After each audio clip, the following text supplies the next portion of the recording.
தென்காசி மாவட்டத்தில் பெய்து வரும் தொடர் மழை காரணமாக குற்றாலம் அருவிகளில் குளிக்க தற்பொழுது சுற்றுலா பயணிகளுக்கு தடை விதிக்கப்பட்டிருக்கிறது. இதுகுறித்தான கூடுதல் விவரங்களுடன் இணைகிறார் எமது செய்தியாளர் கணேஷ்குமார்.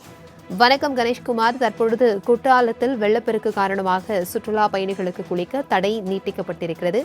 எத்தனை நாட்களுக்கு இந்த தடையானது அமலில் இருக்கும் என்று கூறப்பட்டிருக்கிறது? இது குறித்தான விவரங்கள்.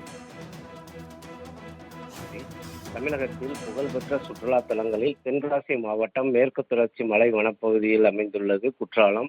இங்கு ஆண்டுதோறும் 3 மாதங்கள் சீசன் காலமாகும். ஜூன், ஜூலை, ஆகஸ்ட் ஆகிய 3 மாத காலம் தென்மேற்கு பருவமழை துவங்கியது முதல் குற்றாலத்தில் உள்ள மெயின் அருவி, ஐந்தருவி, பழைய குற்றால அருவி உள்ளிட்ட அனைத்து அருவிகளிலும் நீர்வரத்து ஆர்ப்பரித்து கொட்டும்.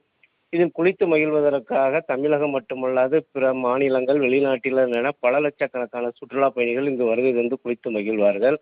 இதே போன்று ஒவ்வொரு ஆண்டும் கேரளாவில் உள்ள சபரிமலை ஐயப்பன் கோவில் சீசன் காலமான 3 மாத காலமும் குற்றால அருவிகளில் அனைத்து ஐயப்ப பக்தர்களும் வந்து புனித நீராடிய பின்னரே சபரிமலைக்கு செல்வது வழக்கம். இதே போன்று இந்த ஆண்டு சீசன் முடிவடைந்த நிலையில் கடந்த சில தினங்களாக கோடை வெயிலின் தாக்கம் காரணமாக குற்றால அருவிகளில் நீர்வரத்து வெகுவாக குறைந்து காணப்பட்டது. இந்த நிலையில் நேற்று முன்தினம் இரவு முதல் தென்காசி மாவட்டத்தின் பல்வேறு பகுதிகளிலும் மேற்கு தொடர்ச்சி மலை வனப்பகுதிகளிலும் தொடர்ந்து கனமழை பெய்து வருகிறது. இந்த மழையானது நேற்று இரவு இடைவிடாது தொடர்ந்து பெய்ததால் மேற்கு தொடர்ச்சி மலை வனப்பகுதியில் நீர்வரத்து அதிகரிக்க தொடங்கியதால் குற்றாலத்தில் உள்ள மெயின் அருவி, ஐந்தருவிகளில் நீர்வரத்து அதிகரித்து காணப்பட்டது. இதனால் சுற்றுலா பயணிகளின் பாதுகாப்பை கருத்தில் கொண்டு மாவட்ட நிர்வாகம் குளிப்பதற்கு தடை விதித்துள்ளது.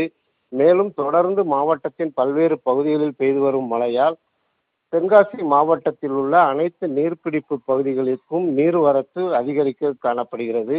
இதனால் விவசாயிகளும் பொதுமக்களும் மகிழ்ச்சி அடைந்துள்ளனர். மேலும் இந்த மழையானது தொடர்ந்து நீடிக்கும் பட்சத்தில் குற்றாலத்தில் குளிப்பதற்கான தடையும் நீடிக்கப்படும் என்று தெரிய வருகிறது. பிரபாவதி. தகவல்களுக்கு நன்றி கணேஷ்குமார்.